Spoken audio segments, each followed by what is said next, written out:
Well, ladies, we're here today on a beautiful day at Al's Pub and Pizza. And for those of you who haven't been here yet, it's a wonderful place. You sit outside on a beautiful day like today and have some pretty darn good food, maybe a cocktail after golf.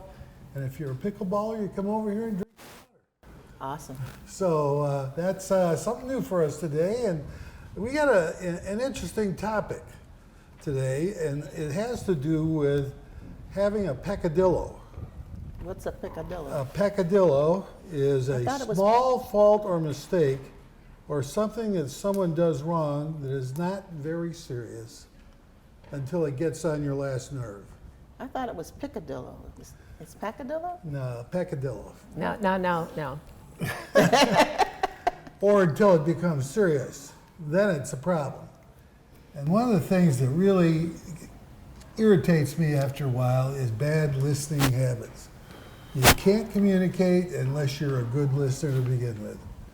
And I don't know if you guys run into this, but I'll go into the pharmacy and I'll say, I want to pick up for Wright, W-R-I-G-H-T, and my first name is Richard, really. And my birthday is February 7th, 1947, and she'll look at me and say, what's your last name? And, you know, I just can't deal with that. I just can't do it. How about you? Well, it's all about how they're programmed, because they're programmed to wait until you get to the computer screen and then ask the question. So they really aren't listening to what you said beforehand, other than giving you the ceremonious, hello, how are you? So it's intentional. Well, it's not intentional, it's just the way they're programmed. How do you handle it? Well, I guess they just want to be super sure that you're as young as you are. And they want to verify, they want to verify that. All right, well, drives me nuts. There's a lot writing on that, though, when it comes to drugs, though. So just don't let that bother you. You know, in the scheme of things, It's not a big deal. It's laziness, and that irritates me as well. Have you ever been on the other side of that? Yeah, all the time. You see, I was a lawyer, and I listened very intently Now, to I'm not every talking word. about listening. Have you done retail or service like that? No, not Okay, since I was so a then kid. you don't really know. Well, You don't really know. I have a high suspicion. Oh, yeah. Well, that doesn't Okay, count. it's either laziness or situational, as you point out. They're just programmed differently. Have you ever intentionally turned it off? Your hearing? Yeah. You're listening? Yeah. Listening is different than hearing, because I hear a lot of talk, being here sometimes, I hear a bunch of different things, but if I want to engage, then I start listening. Okay. And what makes you want to engage? Something of interest to me. I'm being honest, because there's so much, stuff out there, chatter, that maybe you just don't want to engage. You don't want to be a part of that conversation. Just take a time out, huh? Yeah, take a time, pause. How about you, Margie? You ever intentionally turn off your listening skills? only if I'm in front of the TV set sometimes.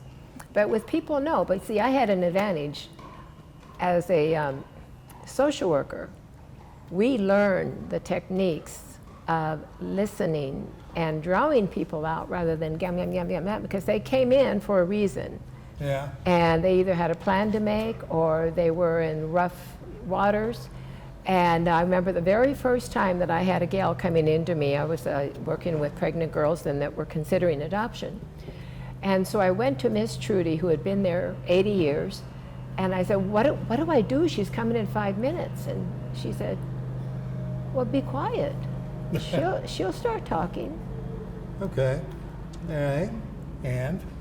And she did, and then all I had to do was kind of prompt and that good You know, and you have to, you can't be like overbearing. A person may really just need to be heard. And we may have to swallow it and say, oh, well. You know, one of the main things I do run into a lot is that people, there are two things What's that? you run into all the time. First of all, there's preconditioned or selective hearing. For example, if you say something about certain politicians or athletes or whatever to me, and I don't like that politician or athlete or whatever, I'm preconditioned to hear it a particular way. And I'm not hearing what you're saying at all. You thinking about what you're going to respond? No, Are you just tuning me out? What are you doing? I'm hearing you say it, but I'm interpreting it totally different from the way you mean it, probably. And then what do you do next? What do I do next? I think that you're just dead wrong. What else am I going to think? No, I mean, just think about it. You know, the most obvious example are presidents. If you don't agree with a president and his position or his demeanor, and you see him, you automatically switch on, I don't believe a word he says, or I hate that position. Yeah, but how do you learn by doing that? You're not learning. I didn't say I was. Oh, I think it's important. You know, I was saying people have the right to change their minds. And how are you going to get more information if you've already tuned the person out or come to an opinion that may not be validated by the next thing you may learn if you were actually listening? Okay. Well, that's a fair statement, but I don't want to listen to that guy. Yeah, but you know what? The chances of listening to that guy is minimal compared to the opportunity to listen to other people around you every day. So that's what we have to look at. How do we treat the people not on TV that we can only bang our hand, fist on the table, but how do we engage somebody? We need to think about what we're saying next, and give that person our full attention. Have you ever been in a conversation and you're talking to somebody and they're saying, hi, over my shoulder they're talking, hey, how's the wife? They're not listening to me. No, they're not. And that is so common that I'm not even sure we're aware of it a lot of the time. But don't you then run into part two of the things that are somewhat irritating, and that is, I'm so anxious to say something that I don't care what they say. I'm going to say what I want to say. You're entitled. But Yeah, that makes me a horrible listener.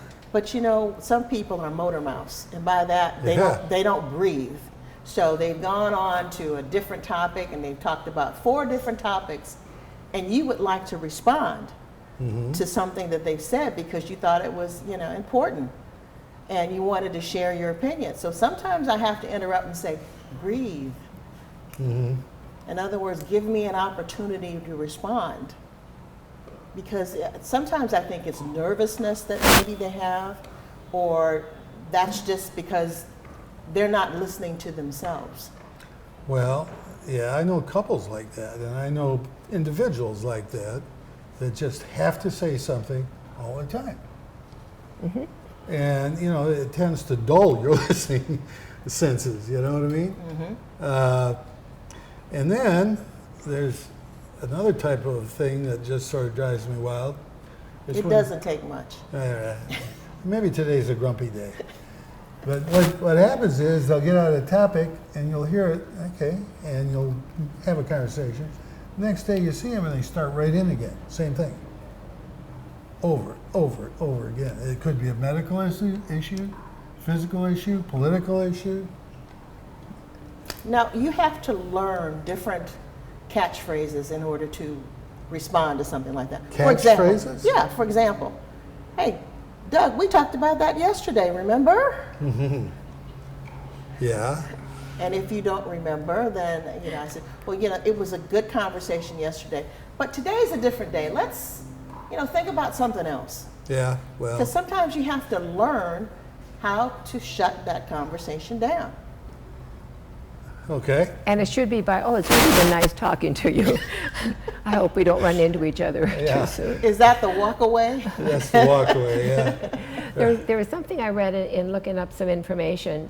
about when you're having a conversation, during the conversation with someone, if they look up and look to the right, a lie has been spoken. What? What? If I didn't make this up, Oh, I gotta watch you. All Sounds right. pretty wackadoodle. but if you're in a conversation and the person looks up and looks to the left, that's appropriate. So we're all very self-conscious now. They do this with gorillas or what? They probably tested it on them and it worked. Yeah. Well, I've never heard that, needless to I say. have never heard of Well, that. nor have I. But that's that silent communication we've talked before. The body language. The Yes. body language. Yes, body the language, reaction, yeah. the first impression. And I don't know if that's true or not, but is there any evidence that if you are not a good listener, perhaps it's a sign of something more serious? Now, we're not talking about deafness, okay? But that's out of the question. We know if you can't hear, you can't hear. But if you're not listening, what could that be a sign of? Or unable to listen? Well, Well, then I think you have to help that person. Say, I have a little trouble here. Say that again. Well, Or they're maybe they're the ones paraphrase. not listening. yeah, maybe paraphrase.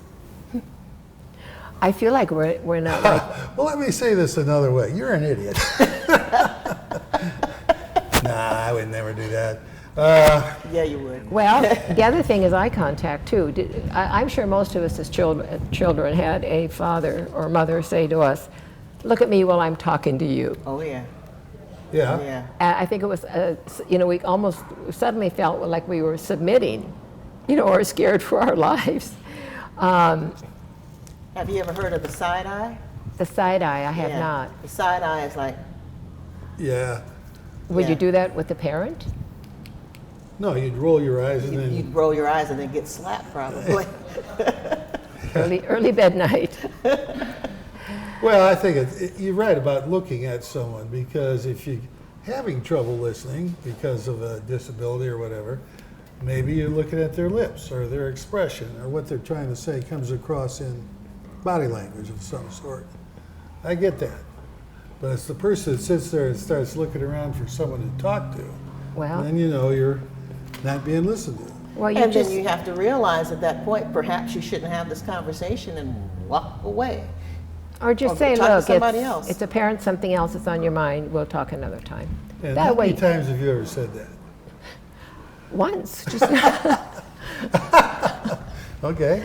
I mean, some of these things are the ideal, but I Yeah. think we just need to know that Aspirational. we're not talking to our dog. We're talking to another human being. Well, yeah, well, how many times have we walked away from a conversation and said, God, I wish I'd said this? Oh yeah, Sure. I was Said just that. thinking that. I was just thinking Yeah, that. but were they constructive?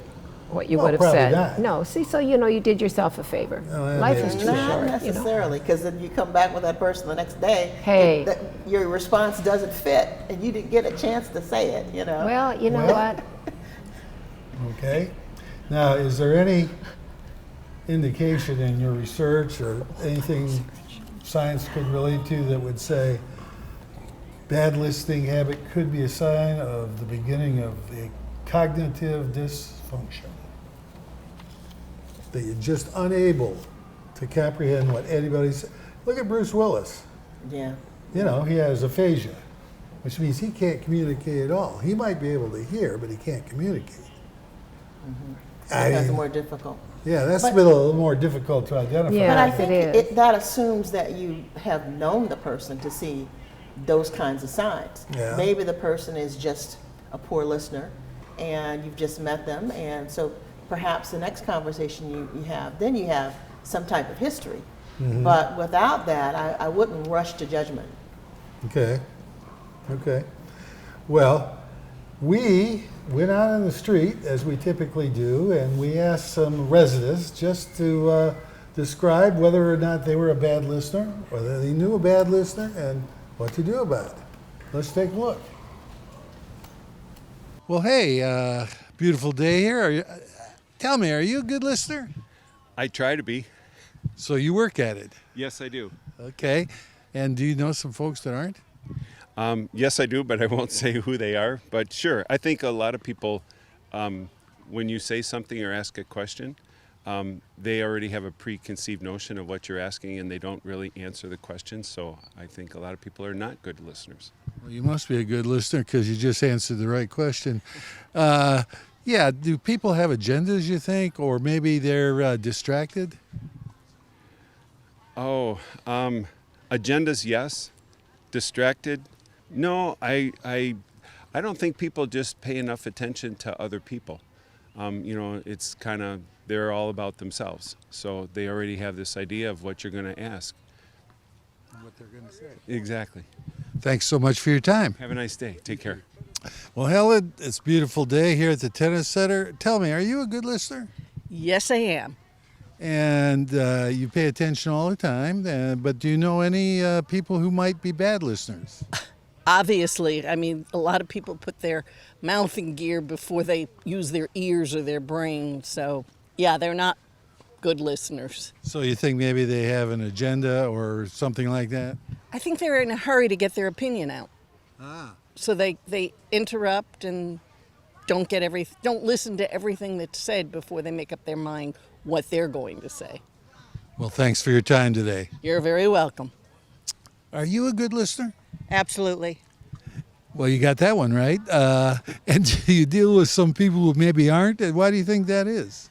I think sometimes people don't stay in the moment and stay focused on what they're doing. And is that because of distraction or Yes. because they are thinking about what they're going to say? It could be both. Yeah, absolutely.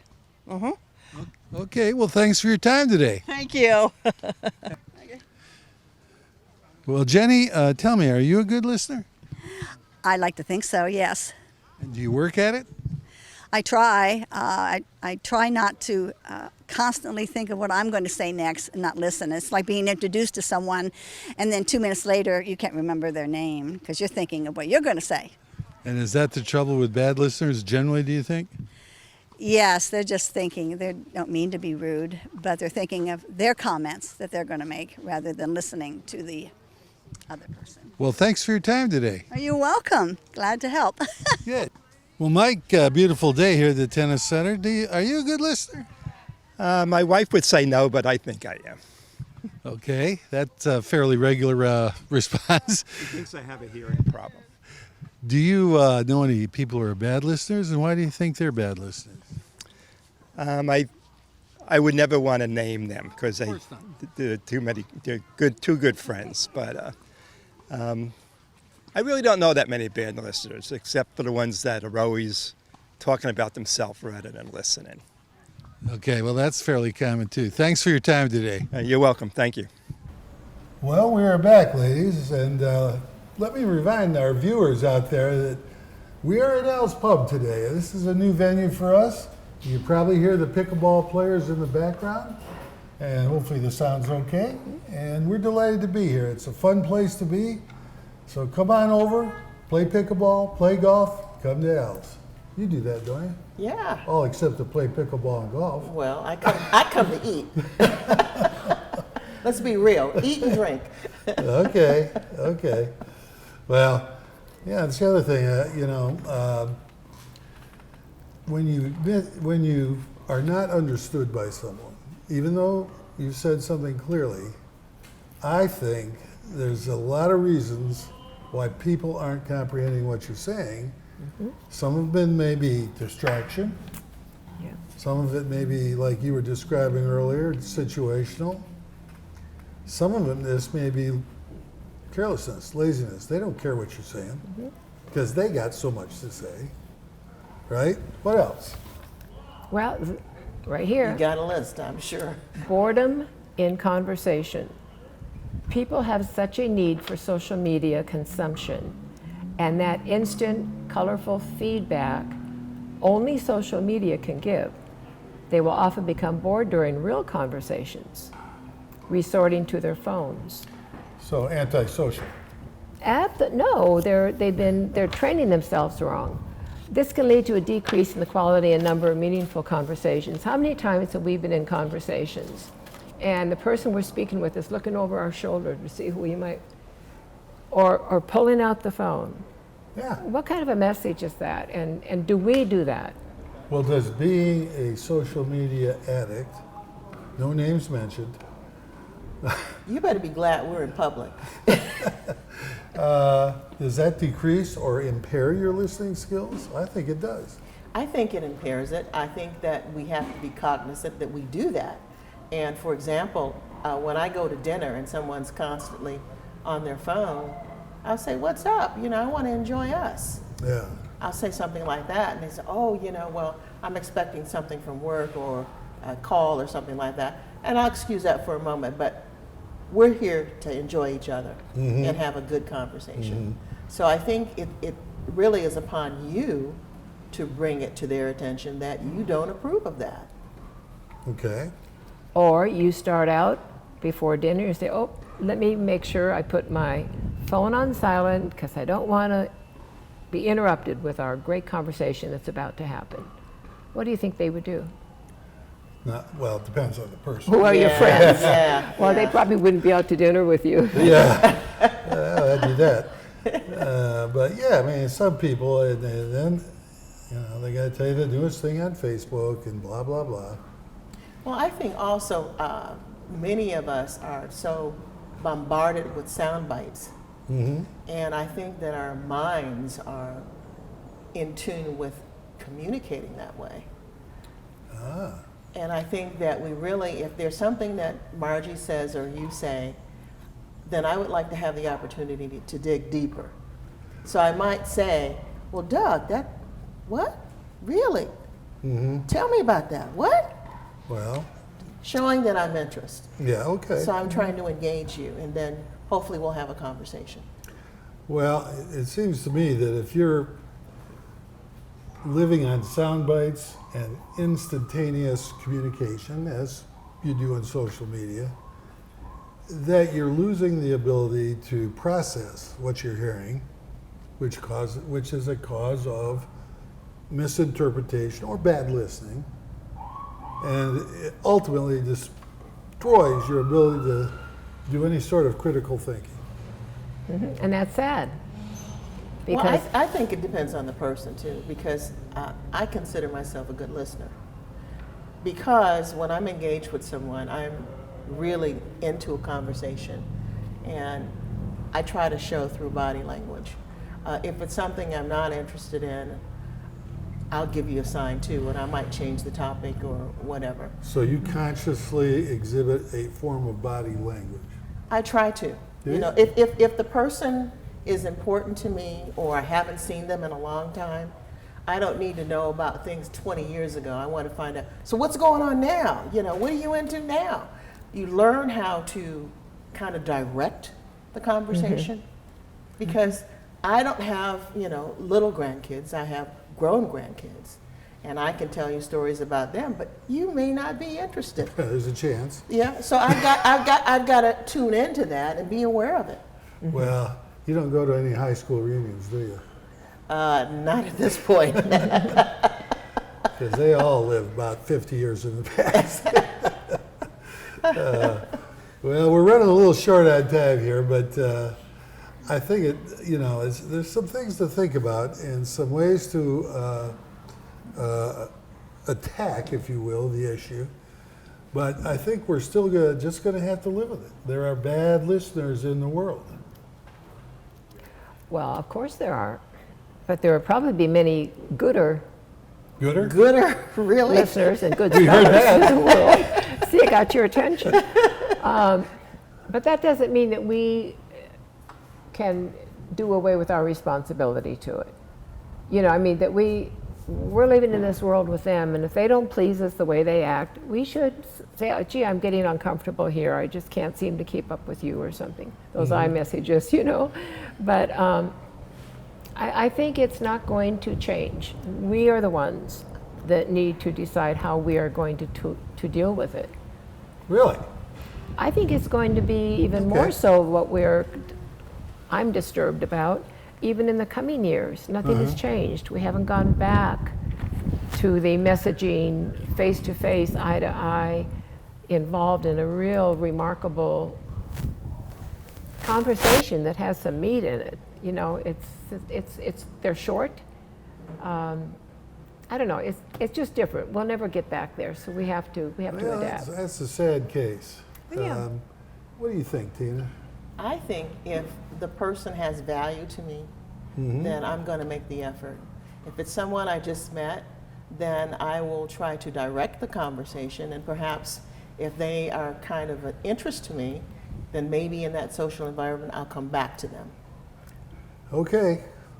Well, I think it's fair to say that you're not going to correct a bad listener unless you get in their face and shake them and say, "Listen to me, damn it." But given all that, appreciate Al's Pub and John for letting us use the facility today. It's been a good show, and we hope you all have enjoyed it. Give us some feedback here at The Breeze.